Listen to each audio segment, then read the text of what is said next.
오늘은 이제 흥성대원군의 개혁 정책 내용, 우리 지난 시간까지 상품경제 그쪽에 대한 내용을 하다가 오늘부터는 우리 이제 다시 원래대로 좀 정치적으로 내용을 넘어와서 흥성대원군 그리고 개항 이후에 어떤 정책들이 펼쳐졌는지 그에 대한 이야기를 할 거예요. 자, 일단 흥성대원군이라는 파트는 좀 알아둬야 될 게 많거든요. 일단 최대한 빠르고 간략하게 넘어갈게요. 흥성대원군이라는 사람은 고종의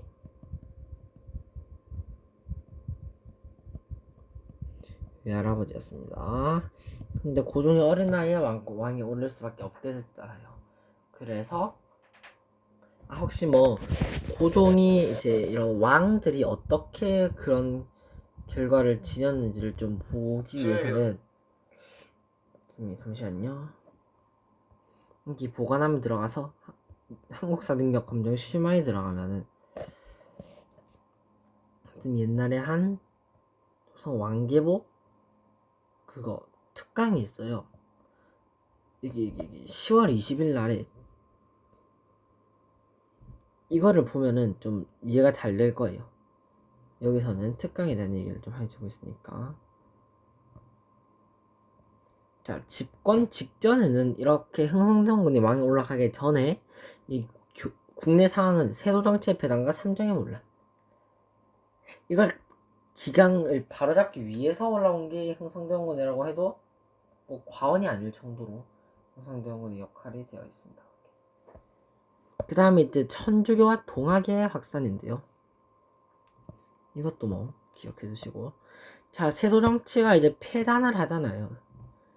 자, 세돌 안동김씨가 영향력이 약화됐어요.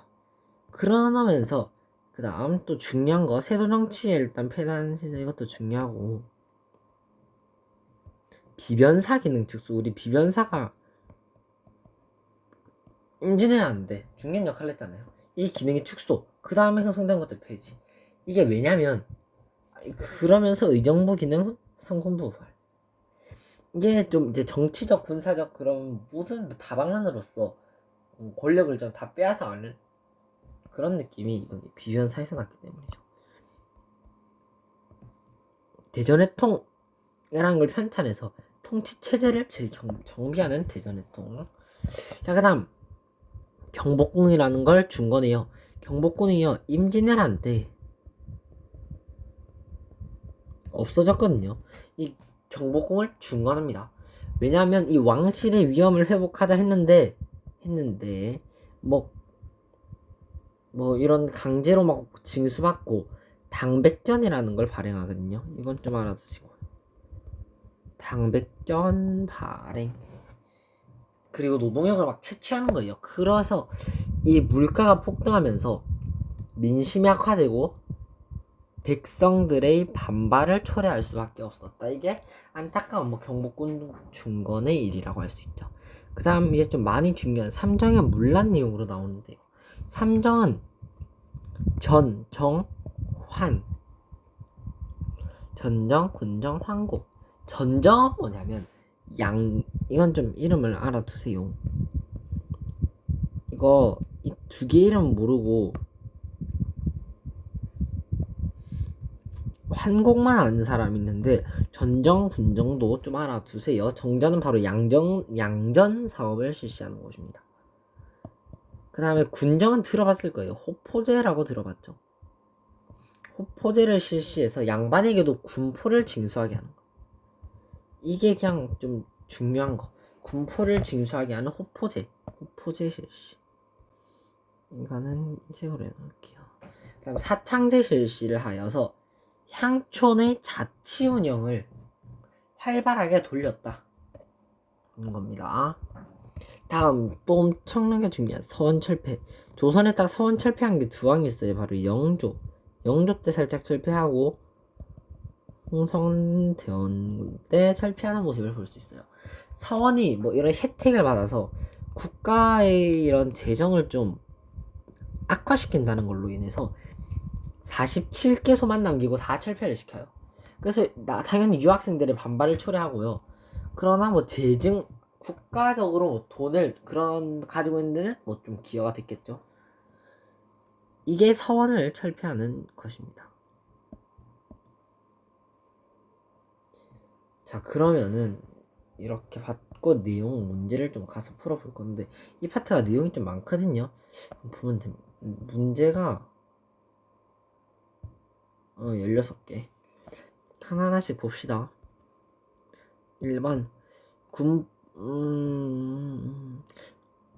귀천에 관계없이 똑같이 군포를 부과하겠다 하면서 이게 흥성대원군의 집결 모습을 알 수 있습니다. 이제 흥성대원군의 집권할 때 있었던 일로 옳지 않은 것을 골라라.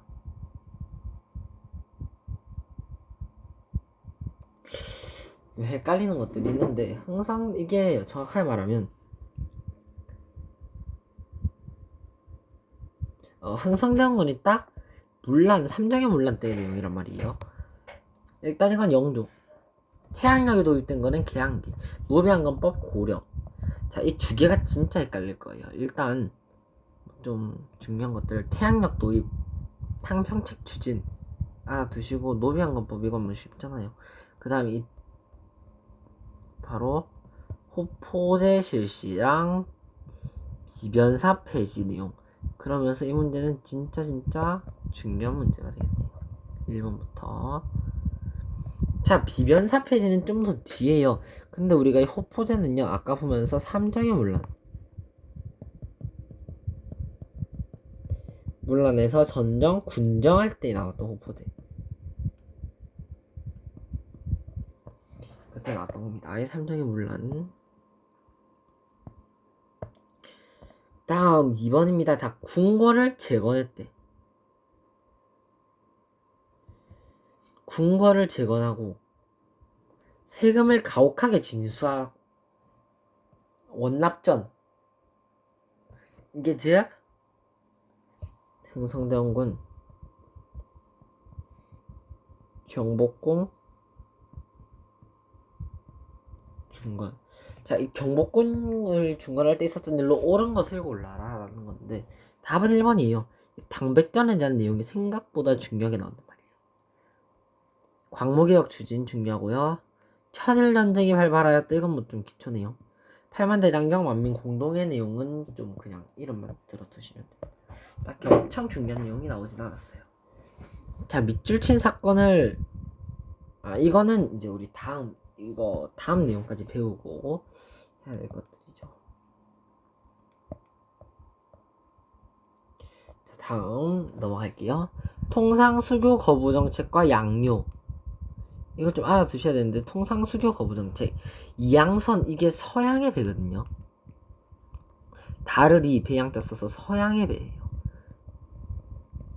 배가 출몰하고 통상을 요구하면서 러시아가 연해주를 획득하려고 남쪽으로 내려와요. 이게 목적입니다. 남쪽으로 이제 러시아 뭐 이런 나라들이 점점 우리 이땐 조선이지. 이 조선을 눈독 같은 걸 살짝 드리는 거예요. 그럴 때 어떻게 이 조선은 반응을 나왔을까요? 자, 그걸 바탕으로 해서 일어난 사건들이 몇 개가 있죠. 잠시만요. 문제 좀 볼게요.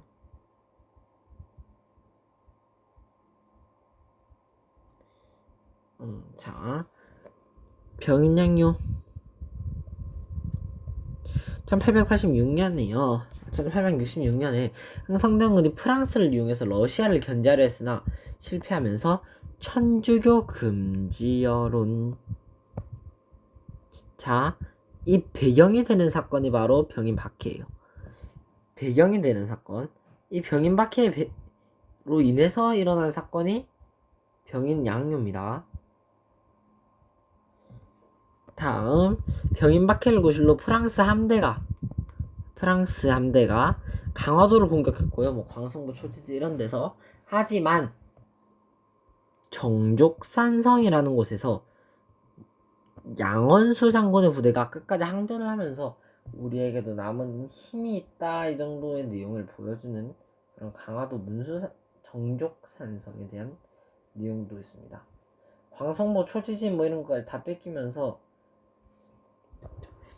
프랑스군이 강화도에 외규장각 도서와 각종 문화재를 약탈했죠. 이러면서 우리가 잊게 된 문화재도 많아요. 하지만 뭐 박병선 문화유적 전문가를 통해서 받아온 것도 많고요. 다음 오페르트 남영군묘 도굴 사건, 뭐 병인양요만큼 중요하진 않은데, 자, 남영군 조선 정부가 통상수교를 거절을 했다. 그래서 흥성대원군의 아버지 남영군의 묘를 도굴한 겁니다. 남영군의 묘를 도굴하려다 결국 걸렸어요. 그러면서 조선인의 인식에도 중요해. 거부감이 확실히 들고 통상수교 거부 의지가 강화됐죠. 이게 별표입니다. 다음 신미양요로 볼게요. 신미양요는요, 제너럴 셔먼호 사건, 이걸 바탕으로 해서 조선의 통상을 요구한 거예요. 그러나 정부는 거절을 했다. 그러므로 신미양요 일단 이거 칠게요. 함대가 강화도로 이렇게 침략을 하고 초지진과 덕진진을 점령합니다. 딱히 엄청 중요한 거지는 않아요. 광성보라는 곳을 공격히 이곳이 뚫리면서 결국 어제현 부대가 끝까지 항전을 해봤지만 여기서는 뭐 딱히 뭐 이전 정족 산성처럼 그런 결과를 얻을 수는 없었다. 그러나 여기서 진짜 중요한 결과 하나를 가지고 오는데요, 척화비를 건립하였다라는 결과가 이런 다양한 사건들을 통해서 내려오는 겁니다. 이런 의지를 널리 알리는 기트겠죠. 자,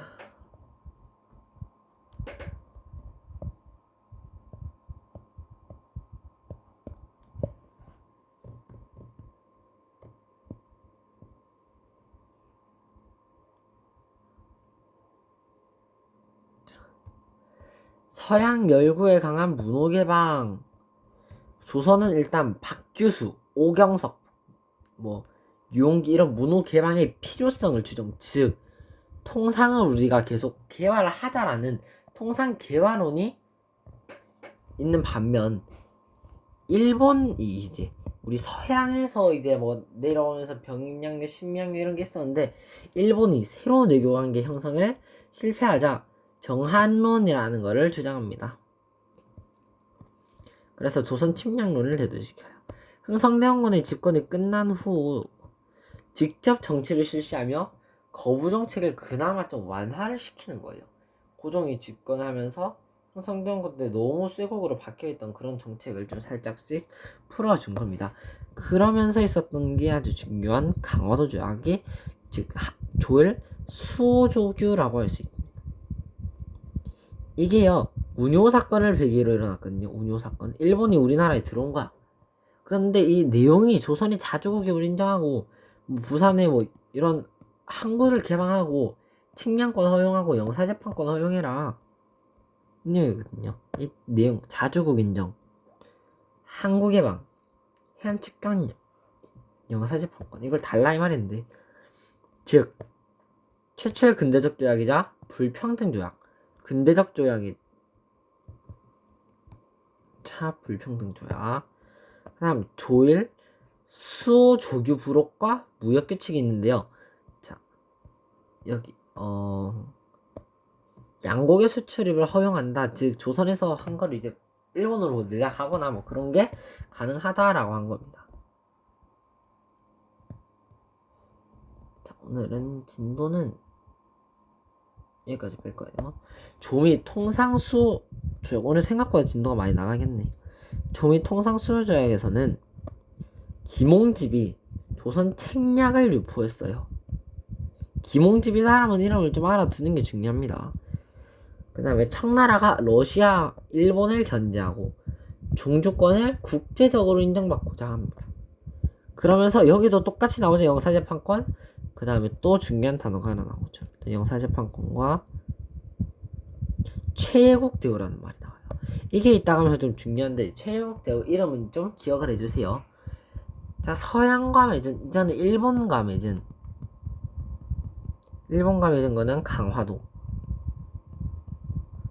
서양과 맺은 건 조미수, 통상.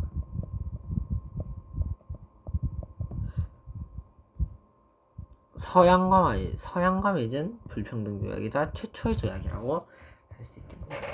다음 이런 기타 서구 열강들이 뭐 영국, 독일, 프랑스, 러시아 등과 수교, 즉 여기서 또 나왔죠. 최국 대우를 인정한 불평등 조약 체결이 되겠습니다. 여기까지 할게요. 오늘 뭐 흥성대원군의 개혁 정치 및 통상수교 거부 정책 이런 거 오늘 좀 들어갈 내용이 많겠다. 다음 시간에 아마 한 이모군란 정도 내용까지 나올 수 있지 않을까요? 일단 오늘 문제를 다음 시간에 적어놔야겠다.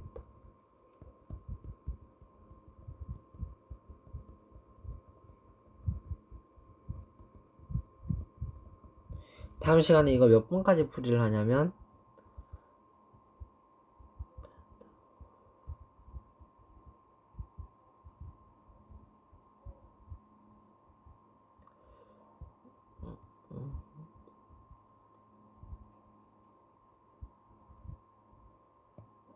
6번까지 할 수 있게 보고 뭐 여기 있는 강화도 조약 내용도 이것도 16강에서 정리를 해주고 다음 시간에 16강 아마 진도를 한 조선 풀이까지 다 하고 하면은 저건 한 이 정도까지 나가고 있을 것 같고 17강의 진도를 다 내보는 걸 목표로 할게요. 아마 일단 다음 시간에 보도록 할게요. 다음 시간에 다음 내용이 뭐지?